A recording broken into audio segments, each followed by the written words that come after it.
erupting, and at the heart of this upheaval is Burkina Faso's revolutionary leader, Captain Ibrahim Traoré, a 37-year-old military captain who has become the embodiment of African resistance, dignity, and self-determination. On Wednesday, April 30th, 2025, thousands of Africans, from Burkina Faso to Ghana, Liberia to beyond, poured into the streets, their voices united under the defiant cry of "Hands off the AES" and "Long live Captain Traoré." These protests, sparked by a foiled coup attempt allegedly orchestrated from Ivory Coast and inflammatory remarks by US AFRICOM Commander General Michael Langley, have not only rallied Burkinabe but ignited a pan-Africanist fervour that has left African leaders trembling, embarrassed and exposed.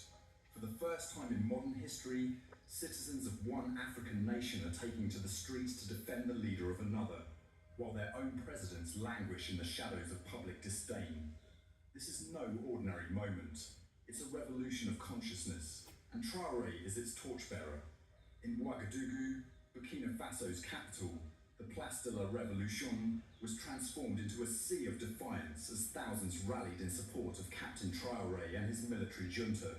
The demonstrations were a direct response to a major plot uncovered on April 21st, 2025, which Burkina Faso's military authorities claimed was orchestrated from neighbouring Ivory Coast to overthrow Traoré and sow total chaos. Adding fuel to the fire, General Michael Langley's April 3rd testimony before the US Senate, where he accused Traoré of misusing Burkina Faso's gold reserves for personal gain, was perceived as a blatant imperialist attack. Protesters in Ouagadougou waved Burkina Faso and Russian flags, a nod to Traoré's pivot toward non-Western alliances, and brandished banners denouncing Langley, some scrawling slave across his image in bold red ink. "Long live Captain Traoré," they chanted, their voices echoing a resolute rejection of foreign interference. But what makes this moment historic is its continental and global reach. In Monrovia, Liberia, citizens defied their government to stage a peaceful African march for freedom under the banner of solidarity with Traoré. On Wednesday, a group of Liberian protesters marched to the Ivorian embassy, their placards blazing with anti-imperialist slogans. They accused Ivory Coast and the United States of colluding to destabilize Burkina Faso, demanding that both nations desist from meddling in the internal governance of Burkina Faso. Their statement was unequivocal. The people of Burkina Faso deserve peace. President Traoré is delivering meaningful development and must be allowed to continue serving his people. The protesters attempted to deliver petitions to other diplomatic missions but were halted by Liberia's national police, who cited a lack of protest permits. In a chilling escalation, Liberian authorities arrested some demonstrators and issued threats, signalling the depth of unease Traoré's influence is causing among African elites.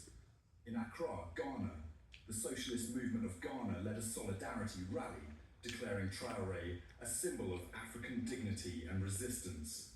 Ghanaians too joined the chorus of "Hands off the AES," a reference to the Alliance of Sahel States, AES, the revolutionary confederation of Burkina Faso, Mali and Niger that has become a bulwark against neo-colonialism.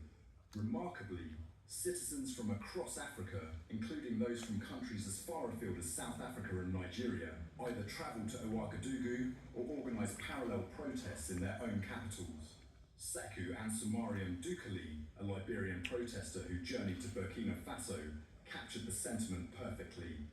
"I came to Ouagadougou today to participate in this demonstration in support of Captain Ibrahim Traoré because he represents hope for Africa, hope for black people, hope for all freedom fighters around the globe.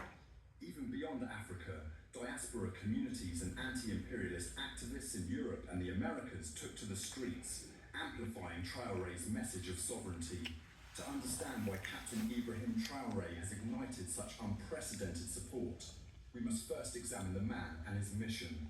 Since seizing power in a September 2022 coup, the second that year, Traoré has positioned himself as a modern-day Thomas Sankara, Burkina Faso's revolutionary icon, often